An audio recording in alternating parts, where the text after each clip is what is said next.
नमस्कार, आप देख रहे हैं जनतंत्र टीवी और मैं हूं आपके साथ माधुरी तिवारी। बुलेटिन की शुरुआत करेंगे बड़ी खबर के साथ। बीजेपी प्रदेश कार्य समिति की बैठक हुई। राजनीतिक मुद्दों को लेकर प्रस्ताव पर मंथन किया गया। बड़ी जानकारी, बड़ी खबर आप तक पहुंचा रहे हैं। बता दें, हिंदू विरोधी भाषण के लिए राहुल की निंदा, सांस्कृतिक राष्ट्रवाद के पथ पर आगे बढ़ने का संकल्प, पेपर लीक मामले पर भी प्रस्ताव ने चिंता दिखाई दी। पेपर लीक के आरोपियों को कड़ी सजा दिलाने का संकल्प लिया। संविधान को लेकर विपक्षी एजेंडे को बेनकाब करने के लिए जनता के बीच जाएगी बीजेपी। केंद्र सरकार की 10 साल में 10 लाख नौकरियां और प्रदेश सरकार की 7 साल में 7 लाख नौकरियां बताएगी बीजेपी। किसान सम्मान निधि, नारी शक्ति वंदन अधिनियम, नमो ड्रोन दीदी योजना सहित कन्या योजनाएं भी रखी गई हैं प्रस्ताव में। तो ये तस्वीरें देखिए, जहां आपको बता दें कि बीजेपी की कार्य समिति की बैठक, जिसमें तमाम मुद्दों को लेकर चर्चा की गई। 2027 के विजन पर भी चर्चा की गई। ऐसे में तमाम लक्ष्य तय किए गए हैं बीजेपी की ओर से। हार के कारणों पर मंथन किया गया है कार्य समिति की बैठक में। इतना ही नहीं, 2027 के रोड मैप पर भी फोकस किया गया है। 2027 को लेकर किस तरीके से रणनीति बनानी है, उसको लेकर चर्चा की गई है।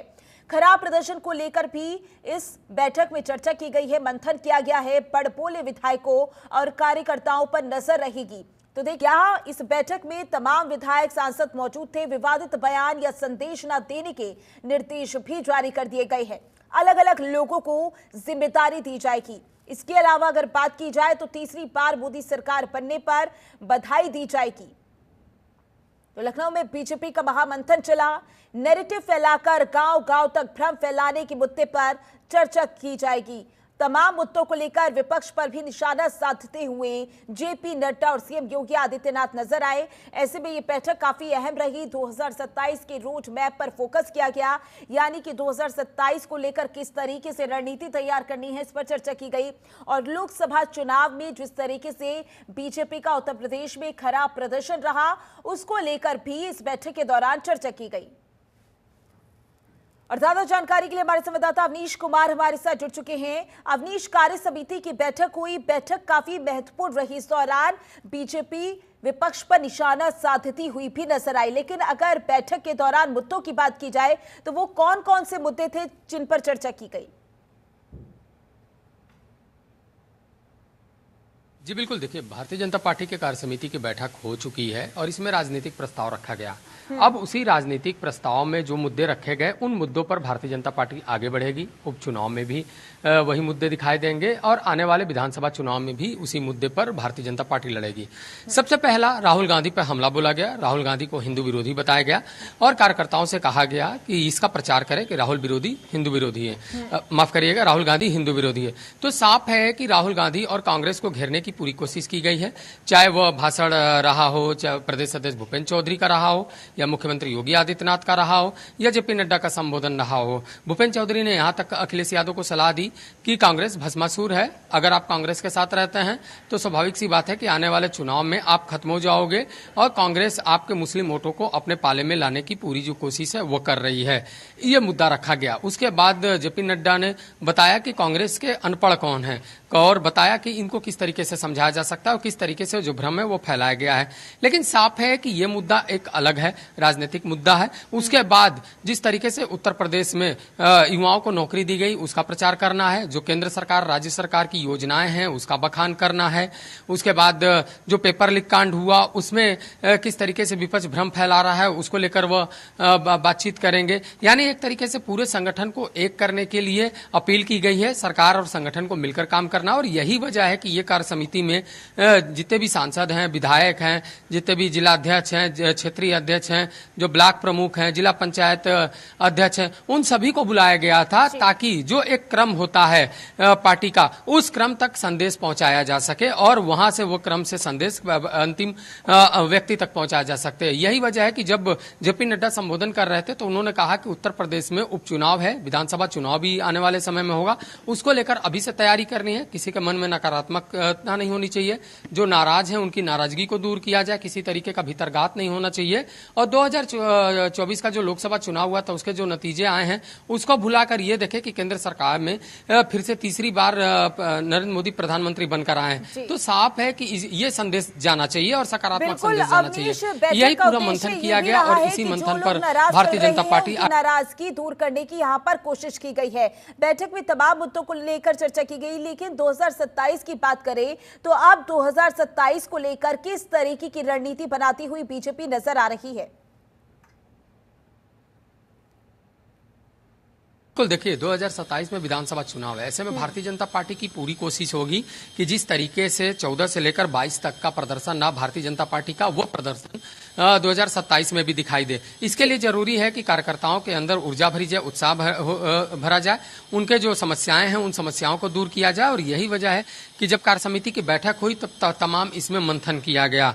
लेकिन साफ है कि एक तरफ भारतीय जनता पार्टी की चिंता लाजमी है कि उत्तर प्रदेश में गठबंधन है। ऐसे में अगर गठबंधन फिर चुनाव लड़ता है तो कहीं ना कहीं वो असर डाल सकता है। खासतौर पर जो समाजवादी पार्टी का पीडीएफ फार्मूला है वो असर डाल सकता है, क्योंकि लोकसभा चुनाव में इसका असर देखा गया है और भारतीय जनता पार्टी को खासा नुकसान उठाना पड़ा है।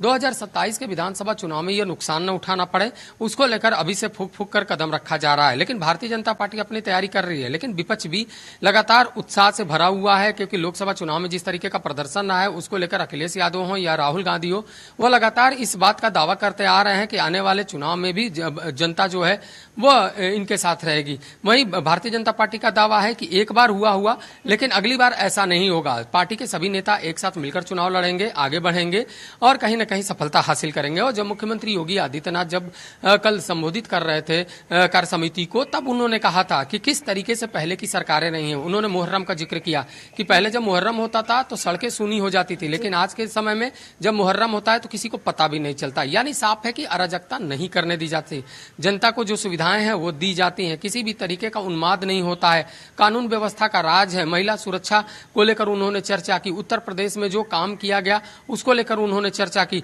और उन्होंने इस शब्द का भी इस्तेमाल किया कि 2024 के लोकसभा चुनाव में कुछ नतीजे आए जो जिससे विपक्ष उछल कूद मचा रहा है, लेकिन 27 में इस तरीके से वह उछल कूद नहीं मचा पाएगा। तो साफ है कि आत्मविश्वास भी देखा गया, कार्यकर्ताओं से अपील की गई, पदाधिकारियों से अपील की गई। अब देखना होगा कि जो अंदरूनी नाराजगी है उसको भारतीय जनता दूर करके कैसे अपने कार्यक्रम और अभियान को आगे बढ़ाती है और आने वाले उपचुनाव में यह तय हो जाएगा कि किसका पल्ला कितना भारी। देखा जाए तो बीजेपी लगातार बैठकें इसलिए भी कर रही है क्योंकि लोकसभा चुनाव में उत्तर प्रदेश में बीजेपी का प्रदर्शन अच्छा नहीं रहा है। बैठकें भी कर रही है, रणनीति भी तैयार कर रही है और कारणों पर भी मंथन किया जा रहा है। जेपी नड्डा ने टीमें गठित की थी जो कि लोकसभा क्षेत्रों में जाकर हार के कारणों का पता लगाने की कोशिश कर रही थी। क्या कुछ कारण निकलकर सामने आ रहे हैं? क्योंकि पहले भी कई कारण बताए जा रहे थे और जब टीमें गठित की गई उसके बाद क्या कुछ कारण अब बताए जा रहे हैं? जी बिल्कुल, देखिए कई ऐसे लोकसभा क्षेत्र थे जहां पे लोगों को प्रत्याशी पसंद नहीं आए, प्रत्याशी को रिपीट करना ये सब बड़ा कारण बताया जा रहा है। उसके बाद वहां सांसद और विधायक के बीच सामंजस्य न बैठना ये बड़ा कारण बताया जा रहा है।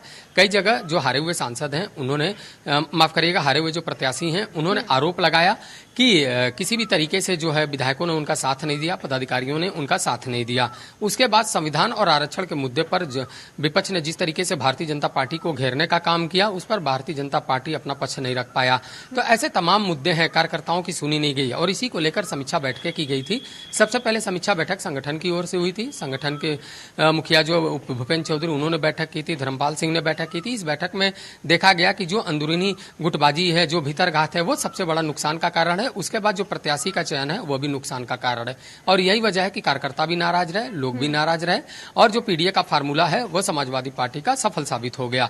उसके बाद बीएल संतोष आते हैं। बीएल संतोष ने भी बैठक की। उस बीएल संतोष ने यह भी कह दिया कि किसी भी तरीके से जो पार्टी का पक्ष रखना होता है वो पक्ष नहीं रख पाने में नाकाम हुई और यही वजह है कि जो हार का कारण बना। उसके बाद तमाम अलग अलग मुद्दों पर चर्चा हुई और उन्होंने भी ये चीज कहा कि हर बातों को भूलकर आगे बढ़ने की जरूरत है और हमेशा आगे देखने की जरूरत है।